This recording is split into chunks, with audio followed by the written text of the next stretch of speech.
What is going on, guys? In today's video I will show you the best builds tier list and Path of Exile 2. Overall I've gathered the top 23 most popular and the best meta builds in the entire game. And here they are ranked from worst to best. So like per usual, I talked with a lot of streamers and top tier players, and objectively these are the results. Of course, depending on your gear and setup, each build can go one tier up or down. And finally, if you are looking for any of these builds on the website, then click my link in this video's description or the pinned comment.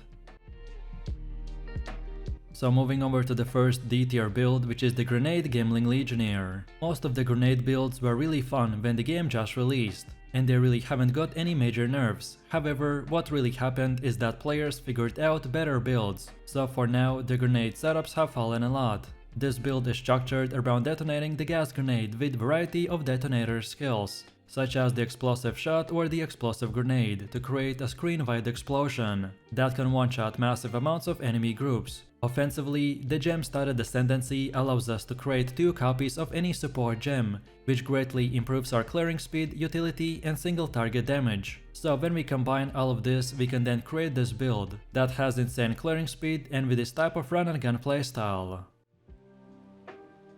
Then for the second D tier we have the grenade deadeye. This setup is another gas grenade build that has very high movement speed along with the lightning warp to teleport around even faster. So we will be exploding our gas grenade with the explosive shot for large amounts of damage that will help us to clear big amount of groups in just few seconds. By using specific gear and building our skill tree around the nodes like the cluster bombs, point blank and many more, it will enable us to upgrade our grenades and projectile area and damage.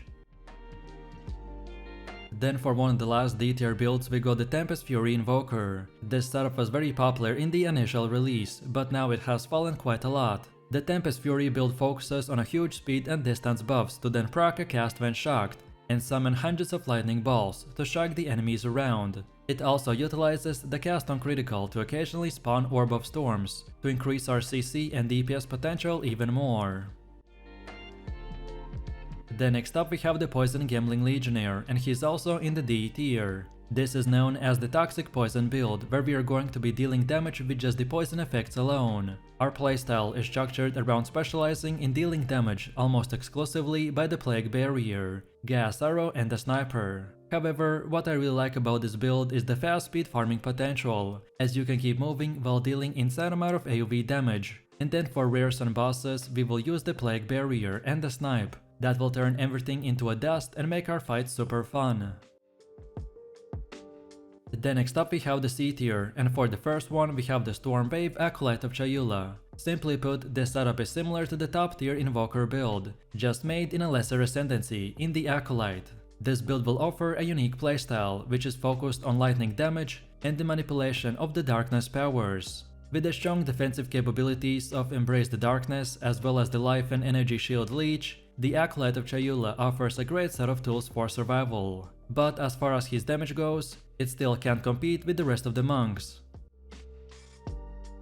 Then for the next C tier build we have the Demon Infernalist. This setup's main focus is to scale fire from our attacks and target big enemy groups to then set them on fire and explode. We are going to be taking advantage of the seemingly limitless power scaling of the demon, and then the massive damage of the fire skills. You will start all maps in the demon form and kill enemies, while its effect ramps up to 70 to 100 stacks, which then we disable the form and instantly reapply it, to start the demon flame ramp all over again. And this way we will be able to stay in the demon form forever, and have really good DPS at the same time.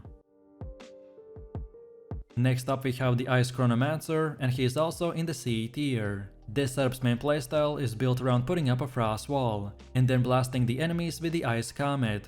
And as cold penetration and cold exposure is very incredibly OP in the endgame, so this build works amazing on big groups of enemies, where we simply use 2 skill combo and cover our entire screen with the frost projectiles that explode and do massive amounts of damage. On top of this, we are going to be using nodes like the Now and Again, Footprint in the Sand and many more, to simply reset our cooldowns so we can basically spam our frost walls 24/7.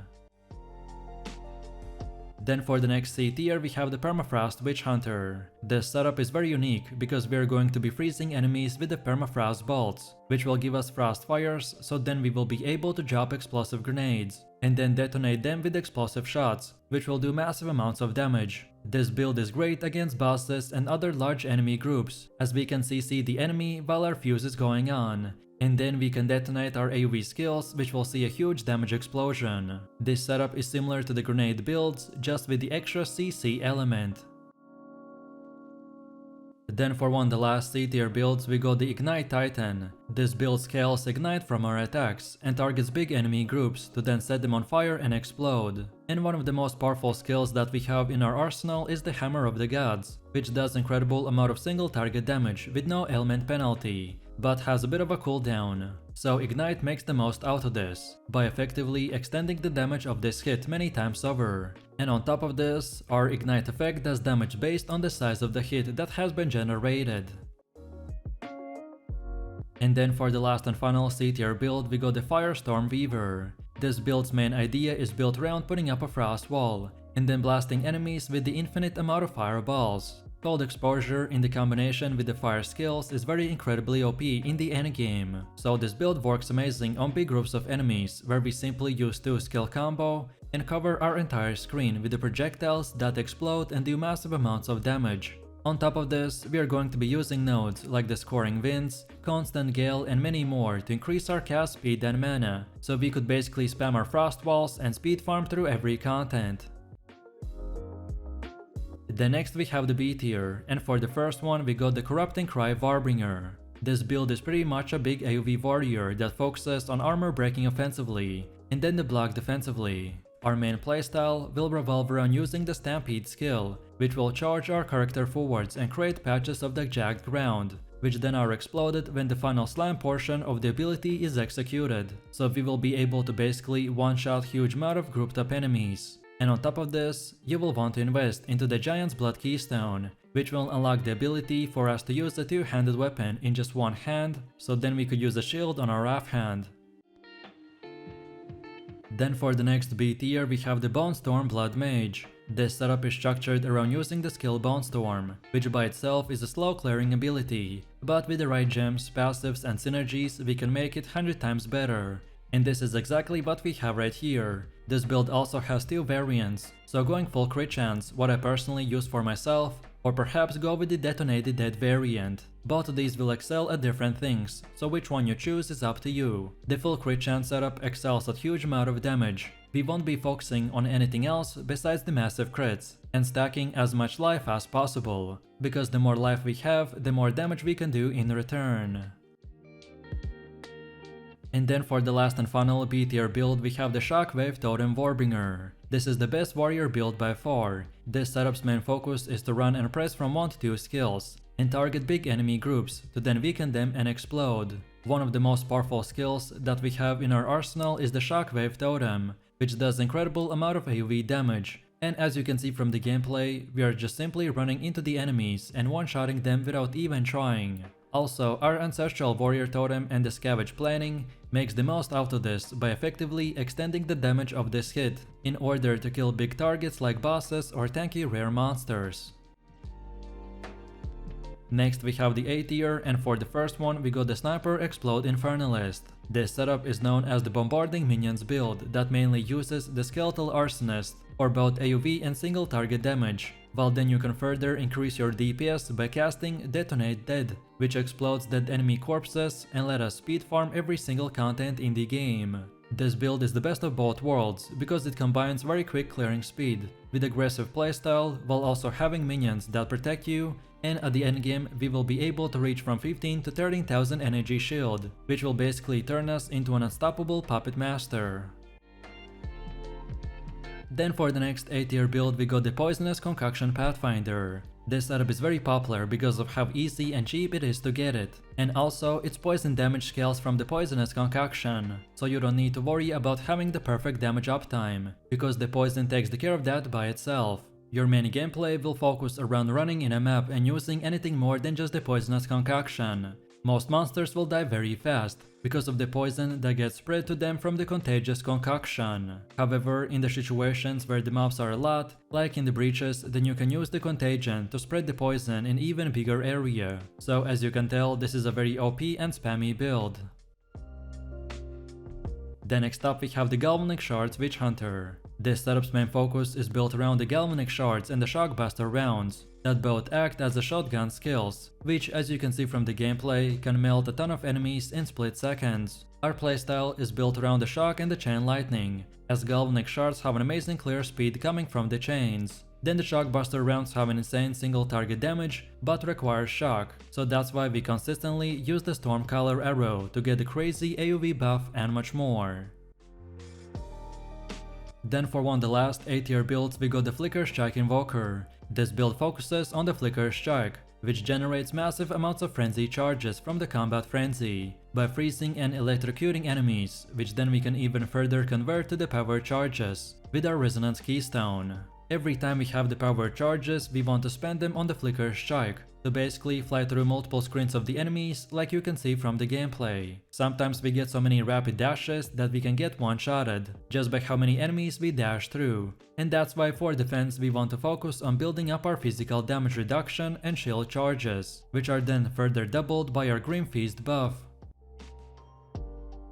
And then for the last A tier we have the Explosive Shot Deadeye. This build is known as the Explosive Shot build, which as you can see from the gameplay, can blow up and destroy a huge amount of enemies by using the Explosive Shot, Shock Burst and many more skills. However, for our playstyle to work we will need to use the Tree Dragon Mask, but lucky for us, this headpiece is pretty cheap and easy to acquire, by just simply buying it or trading it. Overall, Deadeyes have a shock buff, which means that now by using the specific items, we will convert our ability to ignite with fire damage to now get a shock chance instead.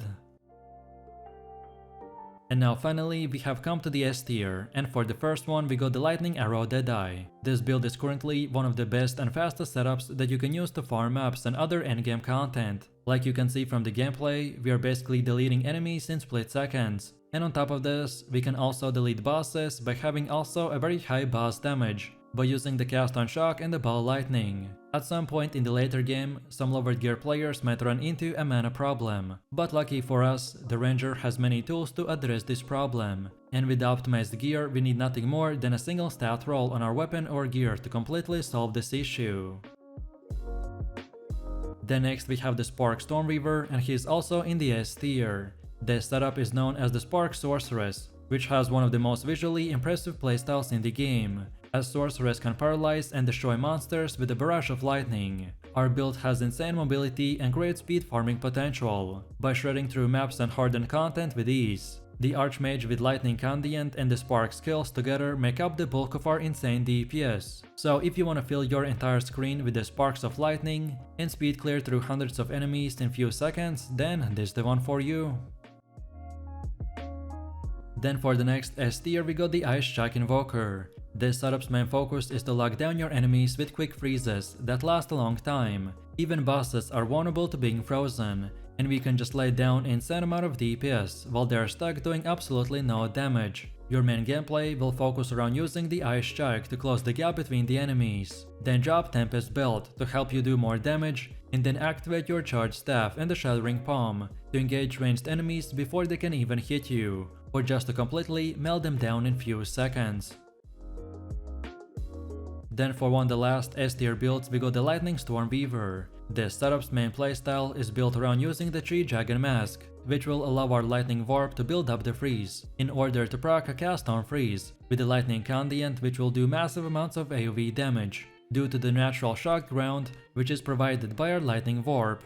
On top of this, we are going to be using nodes like the Mind Over Matter, Eldritch Battery and many more to increase our damage and convert all of our shields to mana. Our build will be very mana hungry, but because of our setup we are going to be easily fixing this and increasing our AoE damage at the same time.